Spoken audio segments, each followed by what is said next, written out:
అదరకొట్టే కారం రంగు రుచి ఆచి కారం పొడి. తెలంగాణ ప్రభుత్వ పథకాలు ప్రతి ఇంటికి చేర్చాలని డీసీసీ అధ్యక్షులకు సీఎం రేవంత్ రెడ్డి దిశానిర్దేశం చేశారు. నాటి పాలన అట్లుండే నేటి పాలన ఇలా ఉంది అనేది అన్ని చోట్ల చర్చ పెట్టాలి అన్నారు. తనకు 8 లక్షల కోట్ల అప్పుతో ప్రభుత్వాన్ని అప్పచెప్పారని, రాష్ట్రాన్ని సంక్షోభం నుంచి సంక్షేమం వైపు తీసుకువెళ్తున్నామన్నారు ముఖ్యమంత్రి రేవంత్. ప్రభుత్వం అమలు చేస్తున్న సంక్షేమ పథకాలను ఊర్లల్లో చెట్టు కింద చర్చ పెట్టుర్రి. పెళ్లికి పోయినా, చావుకు పోయినా, దావత్కు పోయినా, కళ్ళు కాంపౌండ్ దగ్గరికి పోయినా ఆనాడు ఎట్లుండే ఈనాడు ఎట్లుంది అనేది, ఎవరు పాలైంది తెలంగాణ, ఎవరు పరిపాలన చేస్తున్నారు తెలంగాణ అనే చర్చకు తెర లేపండి.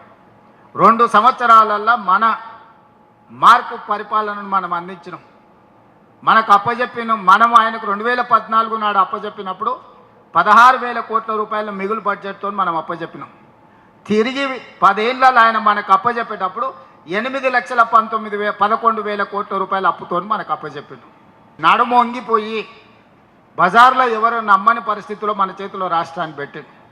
ఒక సంక్షోభానికి లోనైన రాష్ట్రాన్ని మన చేతిలో పెడితే సంక్షోభ రాష్ట్రాన్ని సరిదిద్దుకుంటూ సంక్షేమ పథకాలను ఆనాడు ఉన్నట్టువే కాకుండా ఈనాడు కొత్తగా మనము 6 గ్యారంటీల రూపంలో ఇచ్చిన పథకాలను కూడా అమలు చేసుకుంటూ 65,000 ప్రభుత్వ ఉద్యోగ ఖాళీలను మొదటి సంవత్సరంలోనే భర్తీ చేసి అన్ని రకాలుగా సంక్షేమ పథకాలను అమలు చేసుకుంటూ మన 6 గ్యారంటీలను అమలు చేసుకుంటూ ఈరోజు ముందుకు నడిపిస్తున్నాం.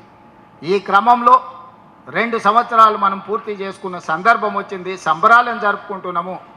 ఉన్న ప్రభుత్వాన్ని నడపడమే కాదు, 2034కి $1 ట్రిలియన్ ఎకానమీగా, 2047 100 సంవత్సరాల స్వతంత్ర ఉత్సవాలు జరుపుకునే టైంకి $3 ట్రిలియన్ ఎకానమీగా తెలంగాణ రాష్ట్రాన్ని అభివృద్ధి చేయాలని ఈరోజు ప్రణాళికలు చేసుకున్నాం.